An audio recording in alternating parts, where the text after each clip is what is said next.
დავბრუნდით პირდაპირ ეთერში კიდევ ერთხელ დილამშვიდობისა ყველას ვინ ჩვენთან ერთად ხართ შეგახსენებთ რომ დღეს საქართველოს სამოციქულო მართლმადიდებელი ავტოკეფალური ეკლესია აღნიშნავს აღმსარებლისა და სალოსის ღირსი გაბრიელის ხსენების დღეს და ჩვენ გსურს რომ მის ღვაწლზე ვისაუბროთ სტუმართან ერთად სიამოვნებით წარმოგიდგენთ მას შემოგვიერთდა ნარიყალას წმინდა ნიკოლოზის სახელობის ტაძრის წინამძღვარი დიაკონოზი გიორგი თეოდორაშვილი. დილამშვიდობისა მამაო გილოცავთ დღეს. მამა გაბრიელის ლოცვით ღმერთმა შეგვიწყალოს ყველა.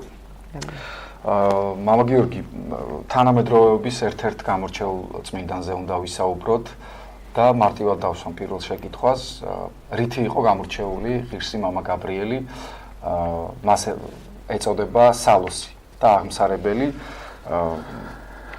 ძალიან ბევრი ადამიანი ვთქვათ იმ დროს, როცა ის აი ამ დიდ ღვაწლში იყო, პირდაპირ რომ ვთქვათ, სულაც არ აღიქვამდა მას სერიოზულად. თუმცა დღეს ის მინდანად არის შერაცხული.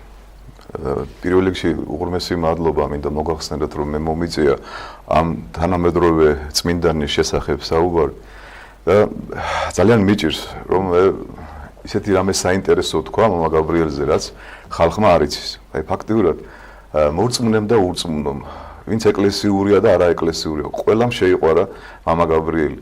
და მე ვფიქრობ მამა გაბრიელი ზუსტად მაგით გამოირჩეოდა რომ მან საქართველოს გააერთიანა სარწმუნოებაში. მისი წმინდა ნაწილები, როცა იქ ნამობრძანებული და როცა ის იყო დაბრძანებული სამებაში, თითქმის ნახევარი საქართველოს ჩამოვიდა თბილისში. ხა ამაზე ნუ დავიწყებთ საუბარს, ვინ რატო რისთვის, მაგრამ ფაქტი ხო სახეზეა. ეს ვერავინ ვერ შეძლო ილია ჭავჭავაძის შემდეგ ფაქტიურად, რომ ერი და ვერი დაეყენებინა ერთად. ძალიან ბევრი წიგნები გამოდის, ძალიან ბევრი ფილმებია გადაღებული მამა გაბრიელზე, მაგრამ მე რა მინდა გამოვყო მისი ცხოვრებიდან და მისი ქადაგებიდან. სულ ორ სწავლებას მოგახსენებთ. პირველი, რაც მე ძალიან მომეწონა და იმის მერე ვფიქრობ, რომ მამა გაბრიელი ასე გვასწავლის, მსგავსი რამე არც ერთ წმინდანთან არ შემოხვედრია სიყვარული ისწავლება და სიყვარული აღმატებულია ყველა დადგენილებაზე და ყველა წესზე და კანონზე. აი ეს არის შემოძვირფასებო, რა ვიცი. ამაზე დიდი სწავლება მე მგონი არც ერთ წმინდას ასე მოკლე და ლაკონურად არ გადმოუცია და მეორე ცოტა სევდიანი, რაც ყველა ქართველმა და ყველა მართლმადიდებელმა უნდა გაითვალისწინოს, ეს არის რომ საქართველოს მე ვერ გამიგო. აი მე მიმართავ იმ ადამიანებს, ვინც ძალიან შეყვარებულები არიან მამა გაბრიელზე და სახში მისი ფოტოები აქვს, მისი ხატები აქვს და მოკლედ ძალიან თავს დებენ მამა გაბრიელის სიყვარულზე. რატომ არ სწავლობენ სიყვარულს? რატომ ვერ გაუგეთ მამა გაბრიელს მაშინ? იმიტომ რომ ეგვიპტის მონობაში ვიყავით, ხო? კომუნისტური რეჟიმი იყო. მაშინ ვერ გაუგეთ. ეხლა რატო არ გვესმის? რატო არ არის ჩვენში სიყვარული? ამ არჩევნებმა ხო დაგვანახა რომ ძალიან ცუდი ადამიანები ვართ და როგორი ზიზღი და სისასტიკე არის ჩვენში. სანამ ჩვენ არ გაუგებთ მამა გაბრიელს და სანამ ჩვენ სიყვარულის სწავლას არ დავიწყებთ, მანამდე ჩვენ ძალიან ძიმე მდგომარეობაში ვიქნებით. ასე რომ აი დღევანდელ დღეს რახან მამა გაბრიელის ხსენება მინდა ყველა ადამიანს, ვინც საქართველოში ცხოვრობს და ზიზღი და ბოღმით არის სავსე, დავიწყოთ სიყვარული. აი როგორ უნდა დავიწყოთ სიყვარული? მე ჩემ მოსაზრებას მოგახსენებთ. ადამიანი, რომელიც ეკლესიურად რამის სწავლას აპირებს, მან უნდა აღიაროს, რომ არაფერი არ იცის. ვისაც გონია პავლე მოციქულმა რამე იცის, მან ისი არ იცის, როგორც უნდა იცოდეს. ასე ჩვენ გონია ქართველებს, რომ დიდი სიყვარული გვაქვს და განსხვავებული სასმისებით და შენი ჭირიმე, შენგენაცვალე არც ერთ ენაზე არ ითარგმანება და არავის არ აქვს, ხო, ეგ სიტყვები. აი ებრაელებმა იციან დაგენაცვლე. მაგრამ აი ის რომ აი სიყვარული ისწავლება და ჩვენ არ ვსწავლობთ, ეგ ძალიან დიდი პრობლემაა მე მგონი. და თუ ჩვენ მამა გაბრიელი ასე გვიყვარს, როგორც მამა გაბრიელს უყვარდა იესო ქრისტე, აქაც მინდა დავძინო, რომ ძალიან ბევრი ადამიანი მამა გაბრიელის მიმდევარი გახდა და დაავიწყდა იესო ქრისტე. ეს ძალიან ცუდია. არ უნდა დაგვაგვიზრდეთ. რას გულისხმობთ საინტერესო? ეს პრობლემა იყო ადრესე. პავლე მოციქული პირდაპირ ამბობს კორინთოს მიმართ ეპისტოლეში, რომ განა პავლე გაეკრა ჯვარს, განა შილა გაეკრა ან პეტრე, კეფა, იესო ქრისტე გაეკრა ჯვარს და ჩვენ პავლე მოციქულმა გითხრა რომ მომბაძეთ მე როგორც მე ქრისტეს. ჩვენ უნდა მივბაძოთ მამა გაბრიელს როგორც ის ბაძავდა ქრისტეს. და თუ ჩვენ მამა გაბრიელი გიყვარს, კიდე მინდა ხაზე გაუსვა, ჩვენ უნდა ვისწავლოთ სიყვარული და თუ შენ გონია რომ სიყვარული გაქვს, უკვე აღარ გჭირდება სიყვარულის სწავლა. ჩვენ უნდა ვაღიაროთ რომ სიყვარული არ აქვს. ჩვენ რო სიყვარული გქონდეს, ქვეყანა ამ მდგომარეობაში და ეკლესია ამ მდგომარეობაში არ იქნებოდა. ანუ 0 ჯგუფში უნდა შევიდეთ და დავიწყოთ აი იას სწავლა. მე მამას ჩემ თავს მეუბნები და იმ ადამიანებს, ვისიც ჩემი სჯერა. მაგრამ თუ შენ ფიქრობ, რომ უკვე სიყვარული გაქვს და აი მამა გაბრიელი გიყვარს, მაგრამ საქმით ამას არ ამტკიცებ, მაშინ ჟღარულა რგვალი ხარ ან წანწკარა წინწილა, როგორც პავლე მოციქული ამბობს.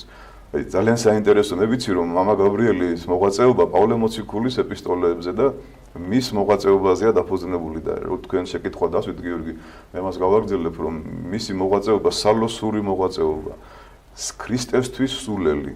აი ეს არის განმარტება, ყველაზე აღმატებული ფორმა მისი მოღვაწეობის და ყველაზე რთულ პერიოდში, როცა არის შეიძლება მამა გიორგი, აი რას ნიშნავს ქრისტესთვის სისულელე? აი რას ნიშნავს ძალიან მარტივად გეტყვი, რომ 1 მაისს რომ ადამიანი მივა, რომ მიიტანს საწვავს და ლენინის ანუ ეშმაკის უზარმაზარ პორტრეტს დაწვავს. ეს მაშინ ძით რამხელა, ეს არის პირველი საუკუნის მოწამეობის ტოლფასია ჩემთვის, როგორც წმინდა გიორგის და სხვა დიდი წმინდანი. აი ამ პერიოდში ხალხო, როცა პირჯვრის გადაწერა კი არა, ქრისტეს სახელის ხსენებაც კი იჯებოდა, მივიდა და დაწვა პორტრეტი, ის გამოც მას ყდები ჩაუნტურიეს და რა ვიცი მოკლედ რა არ გაუკეთეს. საშინლად გაუსწორდა სამი. იმიტომ არის ამხსარებელი, ას ნიშნავს ამხსარებელი, ზოგადად არ იცის, რომ ეწამა და ცოცხალი გადარჩა კიდე. ანუ უფალმა დაუშვა.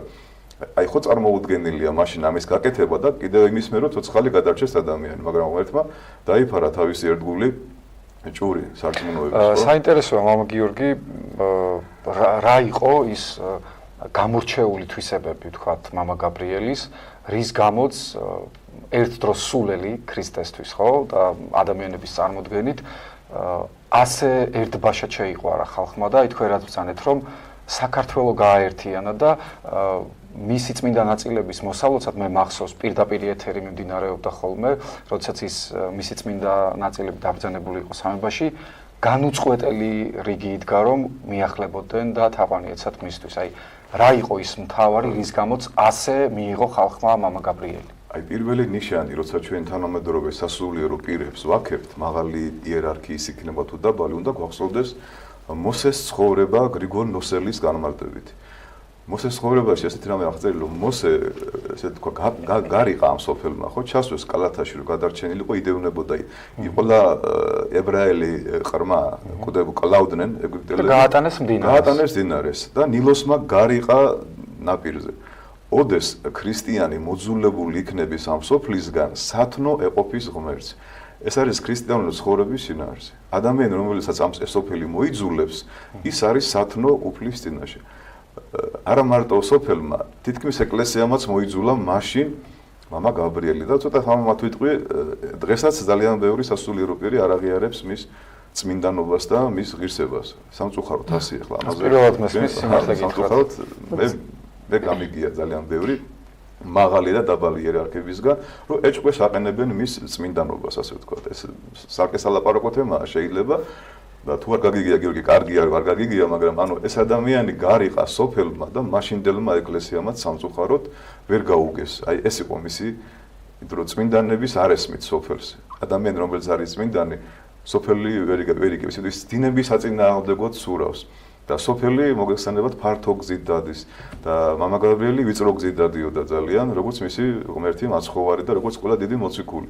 ჩვენ თუ გვინდა რომ მამა გაბრიელის ერთგული მოსიყვარულე მრევლი ვიყოთ, აუცილებლად ვისწავლოთ სიყვარული და გაუგოთ ამ ადამიანს რას გვეუბნეოდა.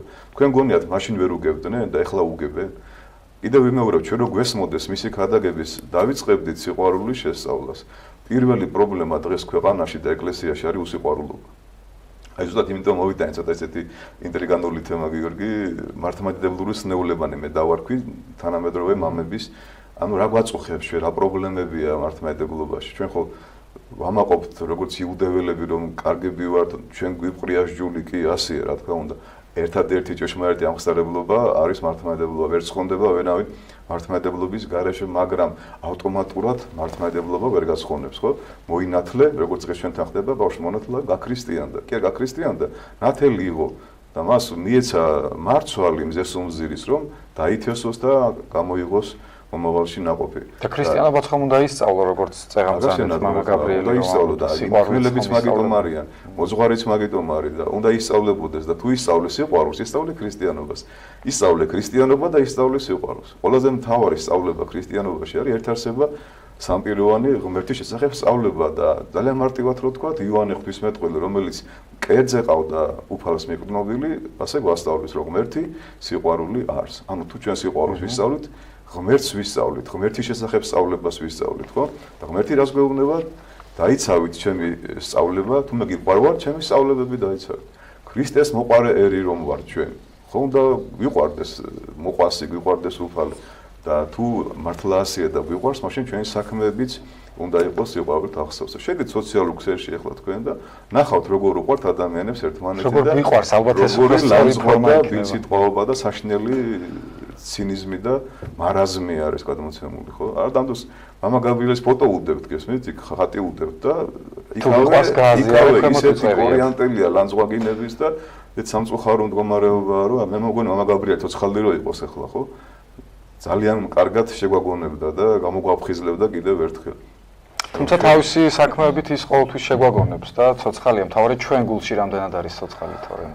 ჩვენ გულში ცოცხალია და ის სწავლება, რომელიც გამოც იამხსარებლა მამა გაბრიელმა და რამოდენიმე მაგალითს მოგიყვანთ. ძალიან თვითდაჯერებულები ვართ ჩვენ. აი გონია რომ ჩვენ ყველაზე კარგები ვართ, როგორც ქართველი მართლმადიდებლები, სხვაზე მაღლა გვიჭირავს თვალი და ამ პარტავნები და პატივმოყვარეობით უყურებთ სხვა ეროვნებებს და სხვა ამხსარებლებს. ჩვენ პირიქით სინანული უნდა გქონდეს და გული უნდა გტკიუდეს თუ ვინმე არ არის მართლმადიდებელი. თუ ვინმე საქართველოში ცხოვრობს და არ იცნობს მართლმადიდებლური ეკლესიის სწავლებას, მაგრამ ჩვენში ისინი ვერ ხედავენ იმ სიყვარულს, რომელიც სიყვარულს მამა გაბრიელი და პავლე მოციქული ქადაგებდნენ, ხო? და აქედან გამომდინარე, თუ ჩვენ თავდაჯერებულები არ ვიქნებით და თავდაბლობით სიყვარულით, როგორც პავლე მოციქული ამბობს, რომ ყველასთან ყველაფერი გავხდი, რომ ისინი შემეძინა.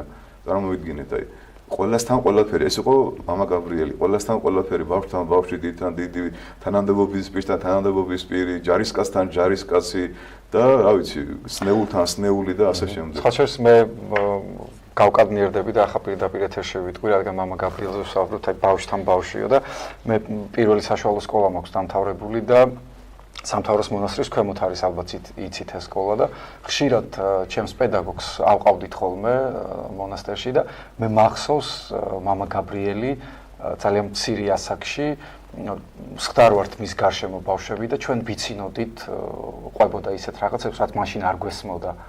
თუმცა არასოდეს მოვიწყდება მისი თვალები და მისი რაღაცა დალოცვა, როცა ჩვენ ბრუნდებოდით ისევ სკოლაში და ეს რაღაცა სიამაყით მავსებს ხოლმე და ბედნიერი ვარ რომ ეს მოგონება შემორჩა ჩემს მეხსიერებას, მე ის ცოცხლად მახსოვს. აი შემდეგი ჩვენი ესეთი სულიერი სნეულება არის სასწაულების ძიება.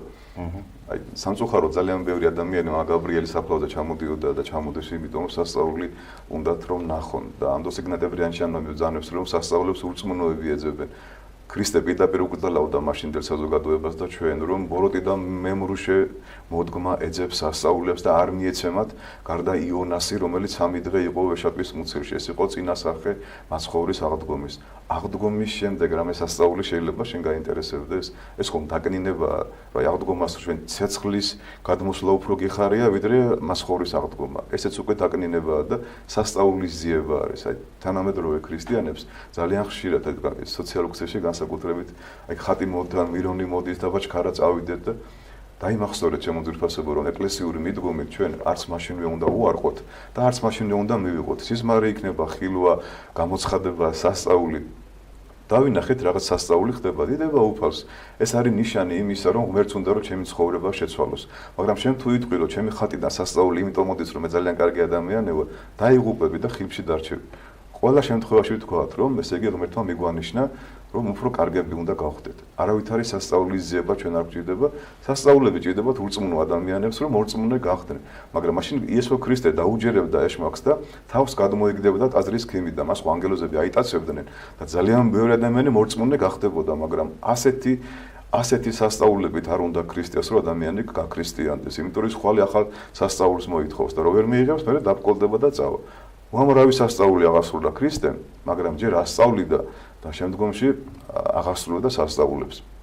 ზერელი ზიარება, უღირსად ზიარება, ესეც ძალიან საინტერესო თემებია, ალბათ ამას მომავალში განვიხილავ ძალიან დრო დაგვრჩა ალბათ და წმინდა წერილის არცოდნა, ესეც ჩვენი ცნებულებაა, ხო, ყველა ოჯახშია წმინდა წერილი ცელოფანში გამოკრული, მაღლა თაროზე დადებული და რო კითხო ვინმეს ახლა წაკითხული გაქვთ, რომ შეიძლება მშობელმა ხელში ჩაარტყას შვილს, რომ ხელი არ ახლო, არ გადაბინძურდეს და ასე შემდეგ, ხო? აი დაგვრჩინია ხანდახან პროტესტანტები, რომ ჩვენო კითხულობთო წმინდა წერილს, რომ თქვენ კიდევ იამბორებითო რომ წაიკითხავ, მე იამბორე, ან მანამდე იამბორე, მაგრამ აუცილებლად უნდა წავიკითხოთ, იმიტომ რომ მთელი წერილი ღვთივსულიერია და სასარგებლოა საცხოვნებლად და აღსაზრდელად ქრისტეში. სამწუხაროდ ბევრმა არიციან კარგად წმინდა წერილი შინაარსი და ქუჩაში რო შეხვდება რასელის მიმდევარი იგივე იაყოვას მოწმე და უშლის აქეთ-იქით ამსახარება, სამწუხაროდ ვერ პასუხობს და ვერ იცავს აპოლოგიას ვერ ეწევა თავისი ამხსარებლებს. ანუ წმინდა წერილი აუცილებლად უნდა ვიკითხოთ და ძალიან ბევრ ამას გავიგებთ და სულიერად გავიზრდებით. როცა ჩვენ ლოცულობთ, ღმერთს ვესაუბრებით, როცა სახარებას ვკითხულობთ, ღმერთი აქეთ გვესაუბრება ჩვენ, ეს აუცილებელია. და მაგიური ღვთისმსახურება. აი სამწუხაროა ძალიან ბევრი ქრისტიანი წირვა ლოცვას ისე ესწრება, წარმოდგენა არ აქვს საერთოდ. ვინც ღვთისმსახურებას ესწრება და არ ესმის, ის არის უძღები შვილი, რომელიც უცხო ქვეყანაშია. ამ დროს იგდგა ან სერიალზე ლაპარაკობს ან რაღაც სულიერებაზე, ხო და მე დავითენ რას კითხულობს, მოძღვარი რა კვერექსებს ამბობს, რა სამაღლებელი იქნა, რა მარგალიტები იქნა წაკითხული, აზრი არა. ეს არის მაგია, მაგია არის ბგერების და ქმედებების გადმოცემა და რო არიცი რასაკეთებ. აბარაკადაბრა ასეთი რაღაცა ფაქტიურად, ხო და ძალიან ბევრი ადამიანი წირვას ისე ესწრება, რომ წარმოდგენა რა აქვს, რა ხდებოდა. უბრალოდ ელოდება ბოლოში, რომ ბარზიმს გამოაბრძანებენ და მიიღებს ზიარებას და მერე გააგრძელებს ლაპარაკს ისე ძალიან აქტუალურ თემაზე. ასევე სახლის კურთხევაც ხშირად მაგიურია. სახლი გავარემონტეთ და ახლა დარჩა ჯვრების გაკვრა, ხო? და ალბათ ჩქარა მოიყვან საიდანღაციდან მოძღვარს ვაკურთხებინებ და გონია რომ ხვალიდან ჩემი ცხოვრება უკვე შეიცვლება, ხელფასი მომემატება, მანქანა შეუცვლი და ერთი მაგიური დამოკიდებულება, ან პარაკლისი თქვა და არ ახარ ეკლესიური და გინდა რომ საჩქაროდ ახვიდე და პარაკლისი გადაახდებინო მამაოს და გონია რომ უკვე ყველაფერი კარგად იქნება. მანქანის კურთხევა, თამბაქოს ეწევი მანქანაში, დადიხარ გადაჭარბებული სიჩქარით და ამ დროს ხატები გაქვს ჩამოკიდებული, აწერია უფალო შემიწყალე და მოკლედ რა მოძრავი ეკლესია ამ დროს, ხო? ხო და კი არ ვიცი არ ვაკურთხოთ, მაგრამ თუ შენ არ ახარ ნაკურთხი და თუ შენ არ ცხოვრობ ეკლესიური ცხოვრობით, ასეთი სახლის კურთხევა, მანქანის კურთხევა და პარაკლისი სამწუხაროდ არ იქნება შესმენელი ღმერთისგან და ეს უნდა გავითვალისწინოთ. აი ბოლოში მაინც ისევ სიყვარულთან მივედით რა. ჩვენი მთავარი სცენა მაინც არის უსიყვარულობა. ქრისტე ამბობს რომ ამით მიხვდებიან რომ შეიმოწაფეები ხართ, ერთმანეთი რო გეყარებათ. და აი ზუსტად ამაზე გადაგებდა ვერი გაბრიელი. აი სამწუხაროდ ძალიან ბევრ სასულიერო პირსაც ეუბნეოდა რომ შენ არა ხარ, შენში არ არის სიყვარული. პირდაპირ ხედავ, იმიტომ რომ შენში რო არის სიყვარული, ხედავ ვიში არ არის და შენში რო არ არის, მე ეძახი რომ არავისი არ არის სიყვარული და მოკლედ ყველა ცუდი გონია, ყველა უსიყვარულო გონია და ასე შემდეგ, მაგრამ მამა გაბრიელი ზუსტად სწავდა დიაგნოზს. სულიერი მოძღვრის მოღვაწეობა ეს არის, რომ მიხვდეს ვის რა აწუხებს და პირდაპირ ამხელდა და ეუბნეოდა იმ სასულიერო პირებს და იმ საზოგადოების თვალსაჩინო წარმომადგენლებს და ისინი ახლა იხსენებენ რომ აი მაშინ არ ვიცოდი არაფერი და რაც მამა გაბრიელმა მითხრა, აი ყველაფერი ისე იყო. ის იყო წინასწარმეტყველიც ბუნებრივია და ძალიან სამაგალითო სასულიერო პირი. მამა გიორგი, თქვენ ახსენეთ მამა გაბრიელის მიმდევრები და ისე ძალიან უცებ დავასრულეთ, ხო. საზოგადოების ნაწილი, მრევლის ნაწილიც პრინციპში ცოტათი გაურკვევლობა შემიდომ, რომ სასულიერო პირები ზოგჯერ ამბობენ, რომ მე ვარ მამა გაბრიელის მიმდევარი, იქცევიან ისევე როგორც დაახლოებით ისე როგორც მამა გაბრიელი იქცეოდა, თუმცა ისინი არ არიან საპატრიარქოს, ანუ ქართული ეკლესიის ნაწილი. ცოტა გაურკვევლობაში მრევლი ვეღარ გაიგო რა გააკეთოს. ძალიან კარგი შეკითხვა დამისვით და მოდი თქვათ ყველაფერი პირდაპირ სიმართლე, არავის არ მოვეფეროთ ზედმეტად, ხო? მამა გაბრიელი ამბობდა რომ ვინც პატრიარქს არ უჯერებსო, ის არის სექტაო. მამა გაბრიელი ამბობდა ამას, ვინც კათალიკოს პატრიარქს არ უჯერებს, ვინც აეკლესიო სწავლებას არ ასრულებს და ეკლესიის წინააღმდეგ მოქმედებს, ყველა არის სექტა. ანუ ვიწრო რაღაც ჩარჩოებში, სექტორში ჩაკეტილი ხალხი. არავის ხელს არ ვადებ, შეიძლება ასეთი მე ვიყო, მე არ ვიშვერ ხელს არავიზე, უბრალოდ გეუბნებით რომ ივანე ქროპირს ყავდა მიმდევრები თავისი, ბასილიდიც ყავდა მიმდევრები, ივანე კროშტანტელი წირვიდა რომ გამოდიოდა, მისი მიმდევრები კმბენდნენ რომ ვითომ ზიარებულიყვნენ იოანეს სისსა და ხორცს. ესეთი რაღაცები იყო ეკლესიაში და რაღაცაკვირვია, რომ დღესაც იყვნენ ვიღაც ადამიანები, ვინც გადამეტებულ პატივს მიაგებენ მამა გაბრიელს. ეს არის შეურაცხყოფა სარწმუნოების და იესო ქრისტეს. არც პავლე გაკურლა ჯვარზე, არც მამა გაბრიელი, არც პეტრე, არც იოანე არავინ, გარდა იესო ქრისტეს. ამიტომ ჩვენ ყველა წმინდანს მივყავართ იესო ქრისტესთან. ასევე დავძენ, კარგია რომ ეს საკითხი წამოჭერით, როცა ვიხდით პარაკლისს და ვთხოვთ წმინდა ნიკოლოზს ან მამა გაბრიელს, არასწორია. ძველი ქართული სახელი ტროპარის არის ოხითა. წმინდაო მამა გაბრიელ, ევედრე ღმერთსა ჩვენთვის. მამა გაბრიელ, შენ კი არ გევედრები, შენ ევედრე, მეოხი ხარ შენ. და როცა შეგვისრულა რაღაც მამა გაბრიელის თხოვნით ღმერთმა მადლობას, ღმერთს უნდა უხდიდეთ და არა მამა გაბრიელს. ეს არის დიდი შეურაცხყოფა ღმერთის. როცა თქვათ რაღაც უთხოვეთ მამა გაბრიელს, რომ შუამდგომლობა გაეწია, ვინ შეასრულა იმას მადლობა უნდა გადაუხადო. ამიტომ მადლობა უნდა გადავიხადოთ წმინდა სამების პარაკლისით და არა მამა გაბრიელისთვის. ის არის შუამდგომელი. აი წარმოიდგინე ახლა რომ პარლამენტში ან სამინისტროში ახლობელი ყავდეს და პრეზიდენტთან შეიტანოს შენი თხოვნა და შეასრულა პრეზიდენტმა. რა თქმა უნდა, მადლობას ეტყვი ის, ვინც შეიტანა, მაგრამ მადლიერი ვისი უნდა იყო, ვინც შეასრულა შენი თხოვნა, ხო? მაგრამ თუ მონას გადაუხდი მადლობას და მეფეს არ გადაუხდი მადლობას, შენ უკვე ხარ სამწუხაროდ ძალიან ცუდ მდგომარეობაში ხარ. ყველა წმინდანი და ყველა თანამედროვე მოღვაწე პატრიარქის სახით ეპისკოპოსი და ყველი ვართ შუამდგომლები ხალხო ჩვენ და არა აი პატრიარქს თხოვე და შემისრულა. რა თქმა უნდა, მაგრამ ჩვენ ყველა ვართ იმიტომ იერარქიულად, რომ ყველას დაგანახოთ, რომ მზე არის იესო ქრისტე. მამა გიორგი, იწურება ჩვენთვის განკუთვნილი დრო და ბოლოს მინდა გითხოთ, განაპირობა თუ არა ვთქვათ ასეთი სიყვარული მამა გაბრიელისადმი მის მიერ აღსრულებულმა ძალიან ბევრმა სასწაულმა, მათ შორის ალბათ ეს განაპირობა იმანაც, რომ ძალიან ბევრ ცნობილ ადამიანს უკავშირდება ეს და ვთქვათ ეთმობოდა ამას გადაცემები და რაღაცნაირად ესე პოპულარიზაცია მოხდა. ხო, ანუ ეს შედარება, მაგრამ ასე. მის მიერ აღსრულებულ სასწაულებზეც რომ გითხრათ ორი სიტყვა. რეზიუმის სახით კარგი შეკითხვაა გიორგი. დღეს როცა ადამიანი ამბობს რომ სიყვარული მაქვს შენს მიმართ, უნდა ვკითხოთ რომ რამ სხვრებს იღებს შენ ამისთვის. იესო ქრისტემ უთხრა მოწაფეებს, რომ მე ისე თქვენ აღარ გიწოდებთ მონებს, თქვენ ჩემი მეგობრები ხართ და იმაზე დიდი მეგობრობა არ გააჩნია არავის, ვინც სულ სტადებს მეგობრების გულის. იესო ქრისტემ დაგვიმტკიცა ჩვენი სიყვარული, სხვრებს შეწირებით, საკუთარი თავი, ესე თქვა შეწირა ჩვენს ხონებას, ხო? ასე გააკეთა მამა გაბრიელმაც. მამა გაბრიელი ამბობდა, სიყვარული ისწავლება, გვასწავლა თავისი ცხოვრების წესი. მამა გაბრიელი ეწამა ქრისტესთვის და ჩვენი ქვეყნისთვის ფაქტობრივად ამბობდა, ნახევარი საქართველო თუ მთელი საქართველო და ნახევარი რუსეთი ვიტვირთება, ხო, ასეთი საინტერესო ჰქონდა. ძალიან უცნაური და ძალიან ჩამაფიქრებელი, ხო? ამიტომ ჩვენ თუ გვინდა რომ ვინმეს დავანახოთ სიყვარული, უნდა დავანახოთ საქმეები, რას ვაკეთებთ იმ ადამიანისთვის, რა მსხვერპლს ვიღებთ. ყველა სიყვარული იზომება მსხვერპლით და არა ყვავილებით შენგენაცვალე და შენი ჭირიმეთ, ხო? რას ვაკეთებ მე შენთვის? პრეზიდენტი ხარ, პატრიარქი ხარ, ეპისკოპოსი ხარ, შეყვარებული ადამიანი ხარ, მაჩვენე შენი საქმეები.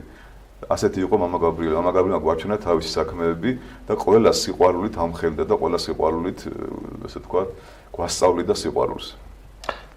დიდი მადლობა. დასრულდა სამწუხაროდ ჩვენი საერთო დრო. შევახსენებთ ჩვენს ტელემაყურებელს, რომ ნარიყავაზე მდებარე წმინდა ნიკოლოზის ტაძრის წინამძღვარი დეკანოზი გიორგი თევდერაშვილი გახლდათ ჩვენი გადაცემის მომდევნო სტუმარი და 9 საათიანი ლოცვის შემდეგ ისევ დაგიბრუნდებით.